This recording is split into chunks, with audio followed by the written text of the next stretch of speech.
agora, durante breves minutos, um pouco sobre a personagem e o povo que servem de tema e inspiração para o local onde nos encontramos. Aquilo que vos vou contar aconteceu há mais de 2000 anos. No ano de 150 a.C., os romanos, um povo e uma cultura poderosa, a cultura romana depois da grega e conjuntamente a greco-romana, são sem dúvida a base da nossa sociedade moderna. No ano de 150 a.C., o Império Romano expandia-se pelo mar Mediterrâneo e usava a expressão em latim Mare Nostrum. Mare Nostrum, que significa hoje em português, o mar é nosso.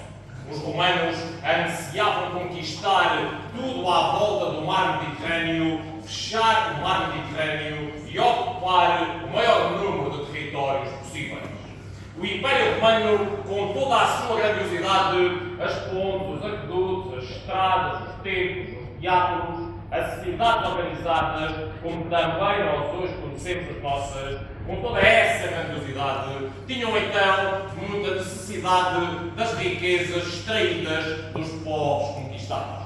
E principalmente os romanos usavam a mão de obra escrava dos povos ocupados para construir e edificar a grandiosidade do seu império. No seu projeto de expansão pelo mar Mediterrâneo, o Império Romano ansiava agora conquistar e ocupar o território da Espanha. A Espanha, que como o próprio nome indica, seria algo similar ao que hoje todos conhecemos como Península Ibérica. Na altura, a Espanha seria habitada por muitas tribos, mas dividida em 3 povos principais. E a sul, na atual zona de Espanha da Andaluzia, onde hoje podemos, por exemplo, conhecer e visitar as cidades de Sevilha ou Elva, tínhamos um povo que eram os béticos. Os béticos que inspiraram, passados 2000 anos, um clube de futebol na escolha do seu nome, que é atualmente o Betis de Sevilha. Tínhamos depois, na faixa central da Espanha, o povo mais numeroso. Povo esse que seria maioritariamente constituído por tribos de pastores. E segundo defendem os historiadores, será desse povo que nós portugueses e parte dos espanhóis seremos descendentes. Esse povo, claro, como todos já perceberam, eram os lusitanos.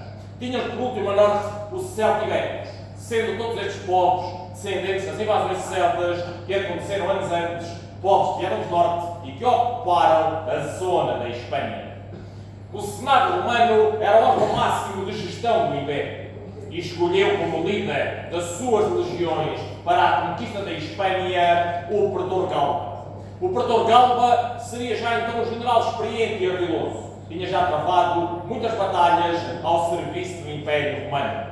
E o Pretor Galba, ao aproximar-se com as suas legiões dos limites da Lusitânia, convocou todas as tribos, prometendo-lhes terras férteis para cultivo. Os lusitanos acreditaram e compareceram desarmados. Mas à traição, ardiloso, como disse há pouco, o Pretor Galba tinha as legiões romanas escondidas, atacou os lusitanos, massacrou-os e poucos sobreviveram. Desse massacre surgiu então aquele que é reconhecido na nossa história comum a Portugal e a Espanha como o primeiro herói. É ele a nossa personagem Viriato. Viriato que terá depois reunido à sua volta os restantes sobreviventes e percorreu toda a Lusitânia contando o sucedido. Os homens deixaram as suas tribos, abandonaram as suas famílias e juntaram-se a Viriato para formar um exército. Com esse exército, Viriato tinha a intenção e o desejo de resistir ao invasor romano, de evitar que as legiões romanas conquistassem e ocupassem os territórios dos lusitanos. E contra todas as expectativas e previsões, o objetivo de Viriato foi continuamente atingido durante 11 anos. 11 anos que hoje, com a nossa realidade atual, poderá não nos parecer muito tempo. Mas na altura, com a esperança média de vida a rondar 30 anos, 11 anos seriam certamente uma parte importante da vida de um ser humano. Durante esses 11 anos, os lusitanos comandados por Viriato obtiveram grandes vitórias. Os seus feitos chegaram ao Senado romano. Os romanos não sabiam já como lidar com este povo resistente, comandado então por esse grande herói líder que era Viriato. Por outro lado, 11 anos revelaram-se cansativos, desgastantes para os lusitanos. Ansiavam regressar às suas tribos, às suas famílias.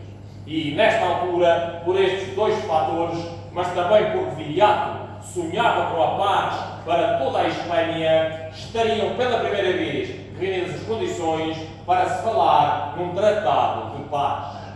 Chegamos então ao ano de 539 a.C. Viriato escolhe dentre os homens da sua confiança 3 seus amigos para representar os lusitanos nas conversações com os romanos. Os seus nomes eram Audax de Talpiniro. Foram eles os escolhidos de Viriato. E quando Audax de Talpiniro chegaram junto aos romanos, os romanos subornaram-nos, prometeram-nos ouro e no regresso ao acampamento lusitano, alguns na atual Serra da Estrela, antigos Montes Hermínios, como reza a história, Audax de Talpiniro matam à traição o grande líder Viriato, enquanto este dormia na sua cabana. Após matarem Viriato, os traidores lusitanos deslocam-se junto aos romanos em busca do seu prémio, do pagamento pelo ato que tinham cometido. E aí surgiu uma frase que ainda hoje é famosa na história, perdurou ao longo dos séculos, mais de 2000 anos, que é Roma não paga a traidores. Porque os romanos, para mostrarem que o seu império era implacável com traições, mataram também os traidores de Viriato e exibiram os seus cadáveres como prova disso mesmo. Como sabem, há muitas terras a reclamar a qualidade de Viriato. Em Portugal, a mais falada e conhecida, Viseu também tem estátua. Mas também Fogozinho ao pé de Gouveia reclama o nosso primeiro herói. Por outro lado, a maior parte dos historiadores, pela interpretação dos textos de época deixados por gregos e romanos, defendem então que o sítio mais provável para Viriato ter vivido seria a zona do Lourinho e a Ceia, que é do lado lá deste ponto, que fica aqui por cima da Vila de Unhais. Mas também os nossos irmãos espanhóis, como não podia deixar de ser, mas também eles com alguma razão e fundamento, reclamam também o grande líder lusitano. E, por exemplo, a cidade espanhola de Zamora tem também alguma estátua de Viriato numa das suas praças. Nós, aqui no Lenda Viriato, apenas defendemos e acreditamos que um dia aquele que foi o nosso primeiro herói passou por Unhais, na atual Serra da Estrela, antigos Montes Hermínios, e por isso recuperamos a sua história, a sua lenda e o enquadramos como uma personagem central do nosso espaço. Para terminar, na parede ao lado da lareira, temos umas réplicas do que seriam as armas lusitanas. À esquerda, a mais conhecida e famosa a espada, que se chamava falcata. A falcata que tinha um tamanho curto para ser mais fácil de manejo. Um formato côncavo para causar mais danos no inimigo. No seu punho de madeira, terminaria sempre com a cabeça de um animal, naquele caso representado uma águia. Ao meio, o escudo, uma arma defensiva de proteção. Seria preso ao antebraço com umas correias de couro. Mais à direita também couro, a funda para lançar pedras e, por último, a lança.